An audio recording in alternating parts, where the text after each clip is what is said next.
Corona की चौथी लहर के बाद केसेस में इजाफे की इत्तलात और हुकूमत सिंध की जानिब से तनख्वाह रोकने और सिम ब्लॉक करने की खबरों के बाइस वैक्सीनेशन सेंटर्स पर अचानक रश बढ़ गया। अफरा तफरी, हंगामा आराई और तोड़ फोड़ की इत्तलात। वैक्सीन न लगवाने वालों की सिम ब्लॉक करने और माह अगस्त की तनख्वाह रोकने के सिंध हुकूमत के ऐलान के बाद आवाम का एक जम्मे गफीर कोरोना वैक्सीन सेंटर्स पर पहुंच गया। सूबे भर के वैक्सीनेशन सेंटर्स में लंबी कतारें लग गईं। कराची के दो बड़े सेंटर्स एक्सपो मेगा सेंटर और खालिद दीना हाल में सूरत हाल उस वक्त संगीन हो गई जब घंटों के इंतजार के बाद शहरियों के सब्र का पैमाना लबरेज हुआ। मुश्तइल शहरियों ने एक्सपो सेंटर में दाखिल होते हुए गेट तक तोड़ दिए। मुश्तइल शहरियों को रोकने और सूरत हाल पर काबू पाने के लिए पुलिस को तलब करना पड़ा। वैक्सीनेशन सेंटर पर कानून नाफिज करने वाले इदारों के एहलकारों को तलब कर दिया गया है।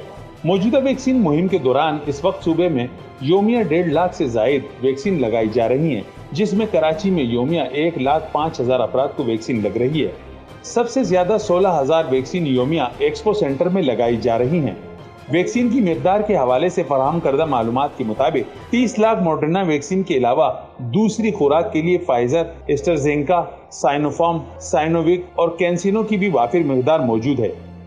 चौथी लहर के दौरान केसेस में इजाफे के सबब BOW यूनिवर्सिटी ओझा कैंपस, खालिद दीना हाल, JPMC, चिल्ड्रन अस्पताल, न्यू कराची अस्पताल, मुराद मेमन रोड अस्पताल और लियारी कॉलेज समेत 10 बड़े मराकिज को 24 घंटे काम करने की हिदायत की गई है। सूबाई महकमा सिंध की जानिब से जारी करदा नोटिफिकेशन में कहा गया है कि शहर के तमाम अजला में कम अज कम एक बड़ा वैक्सीन सेंटर हफ्ते में 24 घंटे काम करता रहेगा।